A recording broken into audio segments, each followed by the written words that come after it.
Ya, ya. Ini ya, jadi kalau misalkan dari judul kan bahwa benarkah reformator itu memang dikehendaki Tuhan, saya hanya bertanya secara logika saja ya Pak RT dan teman-teman. Oh ya, sebelumnya saya ucapkan selamat malam, shalom untuk Pak RT, Pak Dios, Degea, dan Pak Ivan, dan juga Ya, teman-teman di salam. live.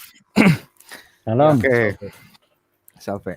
Nah, saya hanya jadi bertanya aja gitu loh. Kan kita bisa melihat hasil reformasi itu baik atau tidak ketika kita bisa melihat dari buahnya.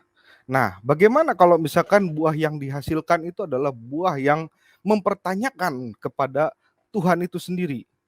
Kita jadi tidak yakin kepada Tuhan. Apakah itu memang buah yang dikehendaki oleh Tuhan? Di satu sisi, ya oke, ada pembaharuan untuk gereja, ya dalam hal ini gereja Katolik gitu, dipaksa harus adakan pembaharuan secara besar-besaran, oke kita terima. Ada kesalahan di situ, oke kita terima. Tetapi akibat dari hal itu yang tidak mereka sadari itu apa? Munculnya ya rasa mempertanyakan kembali bahwa Tuhan itu ada atau tidak gitu loh. Ya kan? Apakah Tuhan itu memang punya peran nggak untuk kita manusia? Akhirnya muncul apa? Para filosof ya, orang-orang yang ada di zaman abad pertengahan, di abad 16 itu mungkin mempertanyakan kembali gitu ya. Kok kayaknya lebih enak ketika saya itu tidak percaya kepada Tuhan, yaitu ada di masa periode Yunani klasik gitu, di mana filsafat bisa berkembang, di mana kita berpikir itu bisa bebas tanpa dikendalikan oleh gereja, bahkan eh, pernah The Gias juga kan hampir berdebat dengan kiri marginal ya, bahwa filsafat pernah dianggap sebagai budak dari agama. Nah, muncul rasa seperti itu, teman-teman.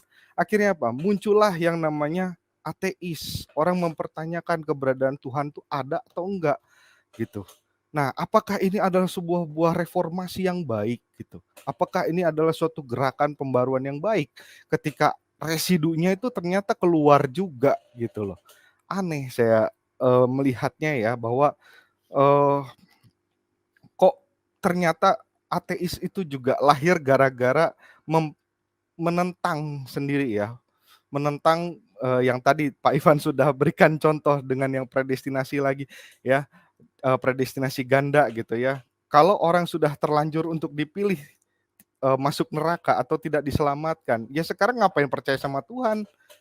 Kan gitu logika sederhananya. Ya udah aja mendingan gua seneng-seneng ya, muda foya-foya, tua kaya raya, mati ya nggak tahu masuk surga atau neraka gitu loh. Bodoh amat, yang penting gua hidup happy gitu loh. Nah, ya itu. Jadi memang akibat dari gerakan reformasi ini ternyata menimbulkan ketidakpercayaan orang kepada Tuhan, dan ini ada di dalam karyanya Romo Magis Suseno, yaitu judulnya Menalar Tuhan. Nanti teman-teman bisa baca di situ, dan sedikit ulasannya sudah pernah dibahas di berbagai pandangan channel. Itu dulu sih Pak RT, terima kasih. Wih, mantap betapa menusuk di jantung dan ulu hati itu. Pendapat Paman sama Pak Ivan barangkali ada untuk menanggapi menjadi ateis? Oke, Apakah? saya Ya, silakan, silakan. ini saya menyambung dari Pak Ivan tadi ya, tentang contoh dengan Nabi tadi bisa ditentukan oleh Tuhan. Oke, tetapi Tuhan itu memilih dia supaya dia bisa menyampaikan hukum-hukum Tuhan. Nah, jadi untuk apa hukum-hukum Tuhan ini? Jangan lupa bahwa Tuhan memilih, tetapi itu dalam itu kehendak bebas, karunia kehendak bebas itu karunia luar biasa pada manusia, sekaligus tantangan ada di situ. Nah, ketika orang misalnya mengatakan tidak ada kehendak bebas, sama saja kita menuduh Tuhan. Siapakah kita? Kehendak bebas itu itu karunia yang luar biasa dari Tuhan. Diserahkan itu sudah terberi.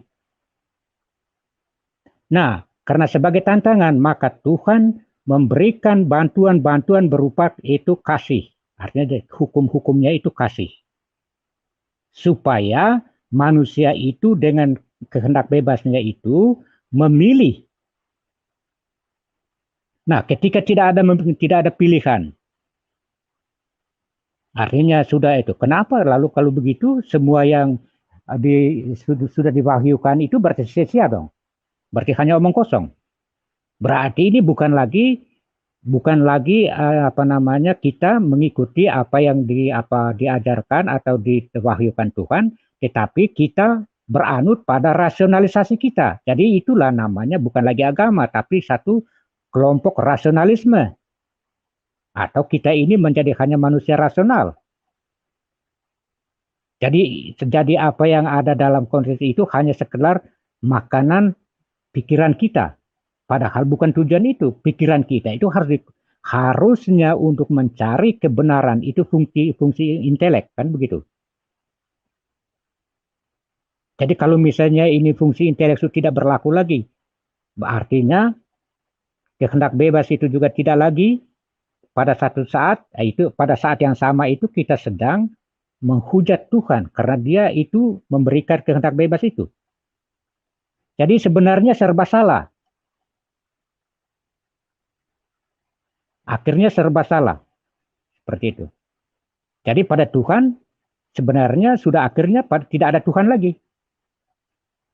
Nah, makanya ateislah kita semua. Ya, kira-kira begitu dulu. Terima kasih.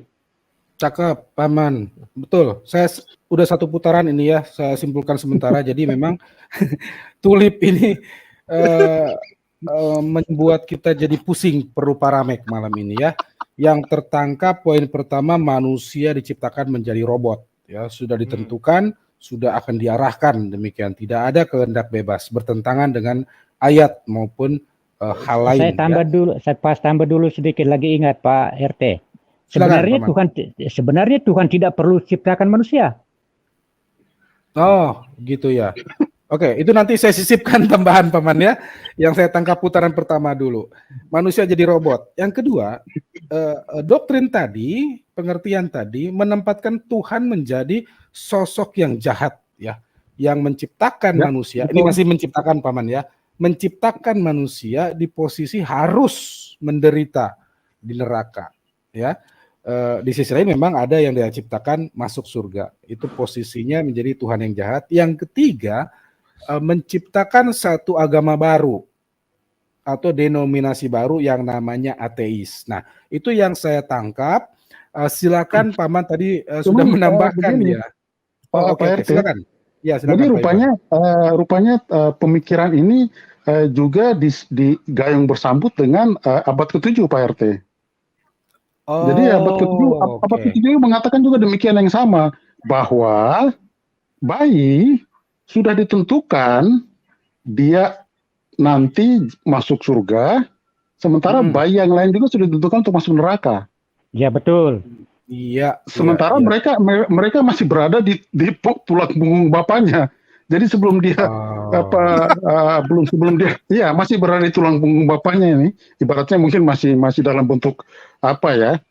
Nah, jadi dia masih dalam kondisi seperti itu, tetapi sudah ditetapkan